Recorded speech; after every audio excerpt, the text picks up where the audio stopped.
السلام عليكم، معكم سارة في المطبخ. اليوم بدنا نعمل بوب كورن بالشوكولا، تغيير عن البوب كورن العادي.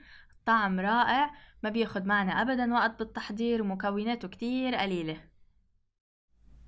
نبدأ باتنين جالاكسي، بدنا نقطعهم ناعم كتير حتى يسهل علينا ندوبهم فوق البوب كورن. وأكيد إذا ما متوفر عندكم هيدا النوع بتستعملوا أي نوع تاني بالكمية ذاتها. حأكتب لكم الوزن بصندوق الوصف أسفل الفيديو.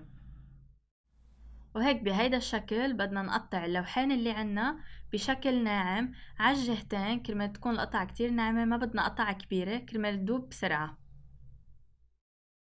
وهيك لنخلص الكمية اللي عنا ومنحطها على جنب. هلأ بالمقلاية بدنا نعمل البوب كورن بالطريقة اللي بنعمل فيها بالعادة. عندي هون فنجان من الشاي، مش مليان لفوق، شوي أقل من فنجان شاي، بيطلع على معيار الكوب تقريبا أقل من نصف كوب بشوي. وهلأ منضيف عليهم زيت نباتي بالمقدار اللي احنا منحطه بالعادة، بتحطوه حسب الرغبة، ورشة ملح خفيفة، ما مكتر كتير بس شوي، بتصير بتطلع لنا طعم الشوكولا كمان كتير طيب.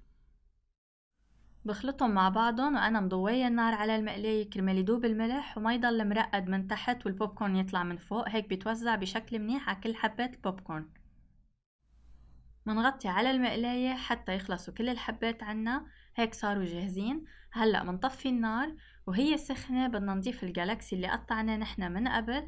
بدنا نضيفه ونحرك بسرعة حتى تمتزج المكونات كلها مع بعضها. استعملوا طنجرة أو مقلاية تقدروا تحركوا فيها برياحة مثل ما شايفين بهيدا الشكل. ما تكون طنجرة أو مقلاية تعذبكن يطلع لبرا معكن البوب كورن بس تكون تحركوه، لأنه احنا هون بدنا نحرك كتير بسرعة حتى يمتزج الشوكولا مع البوب كورن بوقت سريع.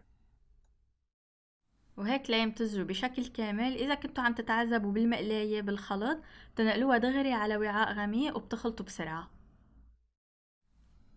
وهيك بنكون خلصنا وصفتنا. هلأ بدنا نتركها حتى تبرد، ما بتتقدم دغري لأنه بدنا الشوكولا يجمد عنا. حطيتها بصينية على جنب حتى يبرد عندي بشكل أسرع ويجمد الشوكولا مثل ما شايفين جامد بشكل كامل.